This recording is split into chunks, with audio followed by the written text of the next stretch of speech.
Hello বন্ধুরা, আমি অনু। Update with অনু চ্যানেলে তোমাদের স্বাগত। আমি চলে এসেছি উড়ান সিরিয়ালের আপডেট নিয়ে।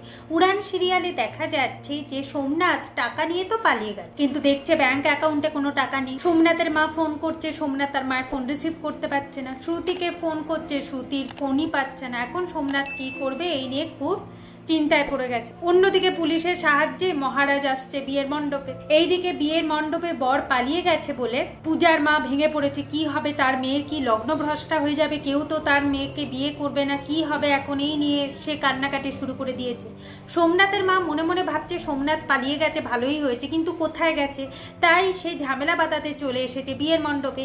বিয়ের মণ্ডপে এসে সোমনাথের বাবা, ঠাকুমা, এমনকি পূজার মা, পূজা সবাইকে দোষ দিচ্ছে।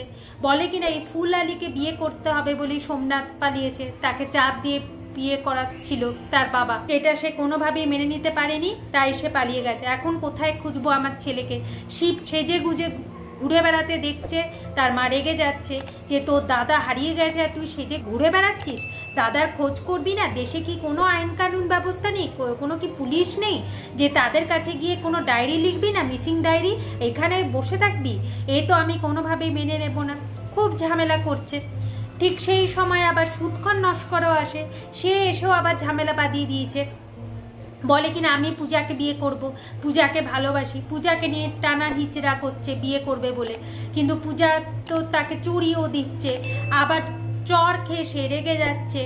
আর পূজাকে বাঁচাবার জন্য সবাই এগিয়ে এলে তাদের সাথেও মারামারি করছে। এমনকি মহারাজের বাবার সাথে মারামারি করতেও সে পিছপা হচ্ছে না। ঠিক সেই সময় মহারাজ এন্ট্রি নেয়। মহারাজ এন্ট্রি নিয়ে সুৎকর নস্কর এবং তাদের গুন্ডাদের জব্দ করে। তারা ভয় পেয়ে বিয়ের মণ্ডপ ছেড়ে পালায়। মহারাজকে দেখে মহারাজের বাবা, ঠাকুমা, বোন, ভাই মুখে হাসি ফোটে। তারা বলতে থাকে যে এই মহারাজই হলো মুশকিল আসান।